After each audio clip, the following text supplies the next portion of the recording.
Здравейте хора, днес съм решил да ви покажа как звучи Мотикаря един вид. Изрезах част от клипа на Кристиан Танев с Мотикаря. И той най-вероятно е използвал Sony Vegas да обработи гласа му. Но най-вероятно не знае за обратния ефект на тая програма, която може да се оправи и да се види реално как звучи той. Той е използвал pitch, което е ето тук. И аз съм изрезал една част, да говори само Мотикаря. Неговия глас. Добре, ще викна руса павница, секса ми е хоби. Сочна путка за смечия.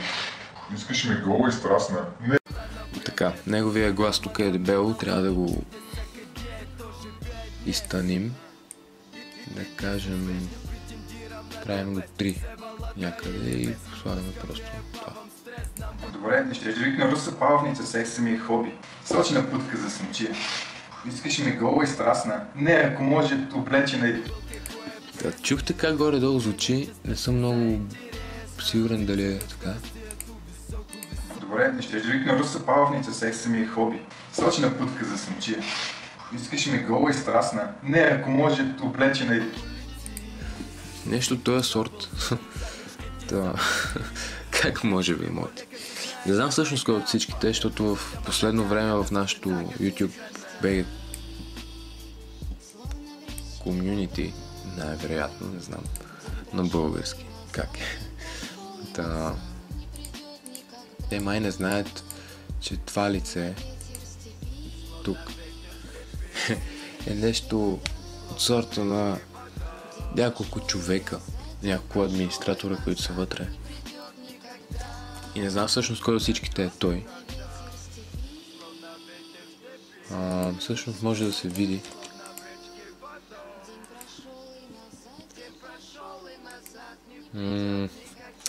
Как беше? Вълчо. Не. Реге. Не. Ето го Вълчо. Добре. То според мен дебелите му ръце с долната част, която е леко космена, е най-вероятно той или Стефан, или Валентин. По-скоро е Валентин. Не. Имаше една част от клипа, дето му се показваше отгоре косата. Не съм много сигурен. Но това е... Каква идея са?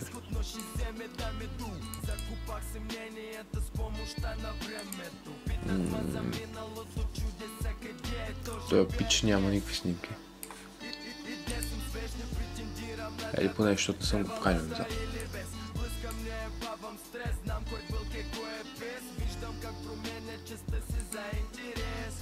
Но със сигурност не е Стефан.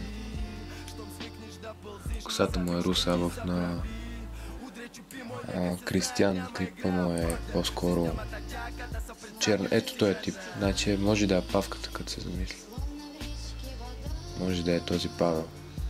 Не съм много сигурен. Както и да е. Има ли значение? Поне чухме как звучи Мотикаря.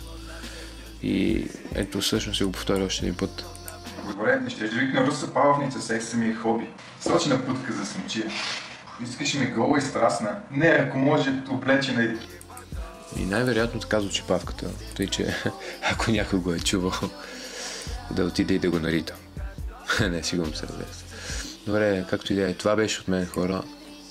В смисъл, не се слубвайте, не харесвайте клипа, има ли значение. Това е просто канал, който иска да покаже как звучи Павката. Или там, който и да било. Тъй, че